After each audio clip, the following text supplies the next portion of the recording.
Governor Punjab Chaudhary Mohammad server और सूबाई वज़ीर तवानाई डॉक्टर अख्तर मलिक की चौधरी खावर रफ़ीक के वालिद की वफ़ात पर ताज़ियत के लिए रहायशगाह चौधरी खावर रफ़ीक चक नंबर 113 10 जहानिया में आमद। इस मौका पर टिकट होल्डर पाकिस्तान तहरीक इंसाफ हल्का PP 210 चौधरी खालिद जावेद अराई से खसूसी मुलाकात की। गवर्नर पंजाब ने ताज़ियत के बाद मीडिया टॉक करते हुए कहा कि बल्दियाती इलेक्शन मुकर्ररा वक्त पर होंगे और 2021 बजट में तहसील जहानिया को नज़रअंदाज करने के बारे में खालिद जावेद ने आगाह किया। मैं वज़ीर आला पंजाब से इस बारे में बात करूंगा और पहली फुर्सत में जहानिया के लिए फंड्स रिलीज करवाने की पूरी कोशिश करूंगा। इसके अलावा उन्होंने अवाम को साफ पानी की फराहमी के लिए वाटर फिल्ट्रेशन प्लांट और तहसील हेडक्वार्टर अस्पताल जहानिया को सोलर सिस्टम पर मुंतकिल करने का भी ऐलान किया।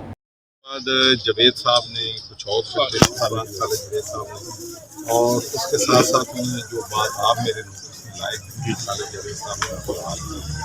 तो मैं तो समझता हूँ कि तमाम हल्के जितने हमने पंजाब आपके पास अथॉरिटी है, हम चाहे वो नून के हल्के हैं, चाहे वो काफ के हल्के हैं, चाहे वो पीपल्स पार्टी के हल्के हैं, चाहे इंसाफ के हल्के हैं, अवाम के साथ हम बराबर